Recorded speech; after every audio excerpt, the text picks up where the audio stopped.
Good afternoon and welcome to this afternoon's meeting of the Glenorchy Planning Authority for November 2025. I would like to start by acknowledging the Muwinina people as the traditional owners of this land. We recognise all Tasmanian Aboriginal people as the original owners and continuing custodians of the land and waters of this island, La Truita. We pay our respect to Aboriginal elders past and present, and we commit to working for a city that welcomes and respects all Aboriginal and Torres Strait Islander people. My name is Alderman Sue Hickey. I'm the Mayor of Glenorchy and Chair of this afternoon's Planning Authority.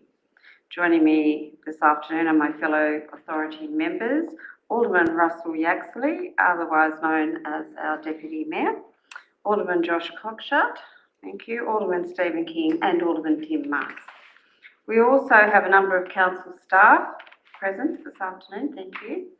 And our first item for planning is the Planning Authority Declaration. The Glenorchy Planning Authority intends to act as a planning authority under the Land Use Planning and Approval Act of 1993. The Planning Authority has full power to make planning decisions on behalf of Council. Now I'll read you the meeting procedures. Planning officers present assessment and recommendation and then answers any questions of the elected members. Please note at this stage, a decision has not been made on the application. The chairperson invites the applicant and any interested parties to have their say by addressing the meeting. Speakers will be limited to 5 minutes. The chairperson may ask the planning officer to comment on any matters raised. The planning authority discusses the application, and then for statutory planning applications, the planning authority decides the application and the senior statutory planner explains the appeal rights. For planning scheme amendments, the strategic planner explains the decisions being made by the Planning Authority and the Tasmanian Planning Commission. When deciding an application, the authority is required by law to seek to further the sustainable development of the objectives of the Act, consider representations received during the public notification period, and make the decisions by reference to the current planning scheme provisions. And there are just a couple of meeting rules. Please comply with any directions given by the chairperson, and please respect other people's views and their right to have a say. So item 2, apologies or leave of absence. Do we have any? No? We have a full house tonight. Item 3, does anyone have pecuniary interest? No? Item 4, confirmation of the minutes. Do I have somebody move the minutes, please? Thank you very much, Alderman Marks, and thank you, Deputy. Do you want to make any commentary, Alderman Marks? No. Just moving it? Right, thank you. So, do we have any discussion on the minutes? No? True and accurate record? Thank you. I'll put that to, you don't want to sum up, do you? No. I'll put that to the vote. All those in favour, please raise your hand. Now, I'm going to pass over to Sylvia Jeffries, who is the relevant planning officer, and she will present the proposal, finishing with the recommendation. Thank you, Chair. So, the subject site is at 111 Amy Street in West Mona, and the zoning of the site is general residential. The use that's proposed is for assisted housing. The assisted housing is to take place in an existing dwelling that has got 5 bedrooms, and the layout of the house is shown on the floor plan. There's no additions or any building works proposed. The application is only for change of use. Next slide. It is proposed to provide for 3 car parking spaces for the use, and the car parking spaces are the only discretions of this application. Because it is assisted housing, it would ordinarily require 5 car parking spaces. That will be based on 5 bedrooms. The assisted housing provides for 5 to 6 residents, but the car parking is calculated on the number of bedrooms. Also, the residents themselves, they need care and they are not driving themselves, so it's only the carers that come with their cars to the site. The absolute maximum number of carers during the day will be 6. However, they work in shifts. So at any one time, there will be only 2 of the carers on the site. So this was assessed under the performance criteria in regards for car parking, and it was found that the proposal would meet the requirements of the performance criteria, and the development engineer has given advice on that issue. I could hand over to the development engineer if you got any questions at all. Okay. But, do any of the authority members have any questions? No? okay, so overall the proposal is recommended for approval with 3 car parking spaces. Thank you. So I'd like to acknowledge Eddie Steenberger, who's an observer here tonight, and I believe you'd like to ask a question? No? Now. Yes? Okay, thank you.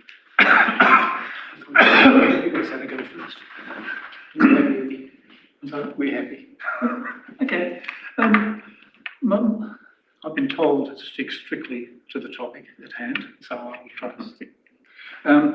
My first question is about how the time it's taken for this matter to actually come here, given that on a scale of 1 to 10 in complexity, it would not be at the complex end, and I just wonder why it's taken so long to get here. It's a very good question. Who would like to answer that?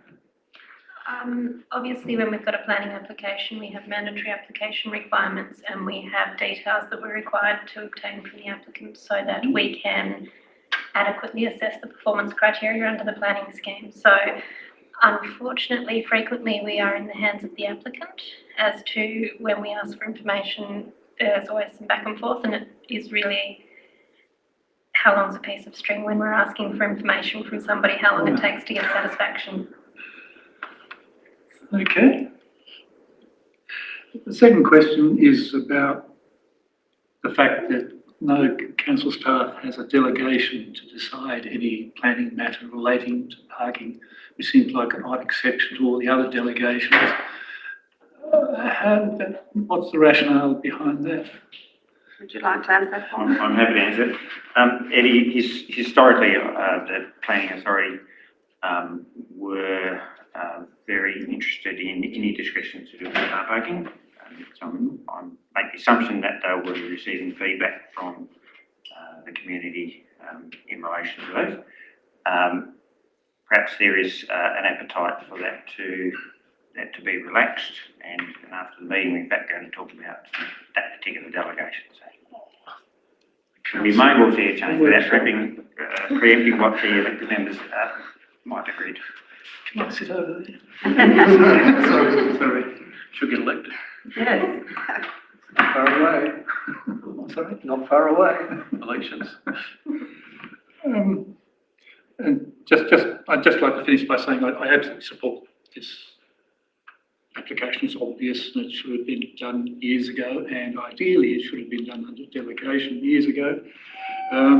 And I'd just like to finish off by noting the timing of this, right in the middle of Council's construction of a parking plan. It's really quite, I don't know if it's irony, if that's the right word, but to have a matter come up which is strictly about, it is only here because of the parking issue. It's just interesting, this coincidence. So I look forward to finding out about the results, whatever happens after this meeting. I think you won't be surprised that we understand your sentiment. Good, thank you. I'm done. Thank you. Okay. So are there any other questions from our panel? No? So it says here that once the questions are finished, the chair then asks for someone to move the recommendation and allows the mover and others to speak to the motion and any further discussion. Alderman Marks? Yep, I just think that... wait a minute, I have to have a seconder first. Sorry. Have you moved it? Yes, just moved it. So who'd like to second? Thank you, Alderman King. And Alderman Marks, you may discuss it. Yeah, I just think that, as Eddie stated, it should have been done years ago, and that's something that I don't think needs to be brought to the Planning Authority Committee, but I don't see any issue with not approving it today. Thank you. Any further discussion? No? No, I tend to share the same sentiment that this could have possibly moved faster if it hadn't had to come back here to this committee, but it is nice to see that there is disability housing being provided of a high standard, and yeah, I mean, it does seem in this day and age where we're trying to discourage people from having too many cars, that we have a problem with not having enough cars, or car spaces, I should say.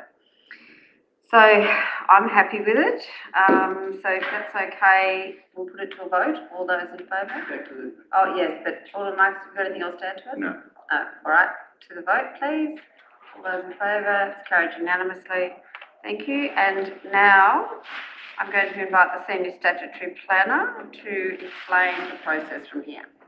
Okay, so now that we have voted to approve it unanimously, a permit will be issued. There will be a 14-day appeal period for the applicant should they be unhappy with any of our conditions, and then they can proceed to whatever building surveying they need done to get to using the building. Okay. Have I missed something here, CEO? A lot of extra pages. I think that's. No, so We move on, Mayor, we move on. move on and close the meeting? Yeah, thank you. Well, thank you very much for your attendance today, whether you're online or in person, and look forward to seeing you again for the next planning meeting. You know, this is classified as torture.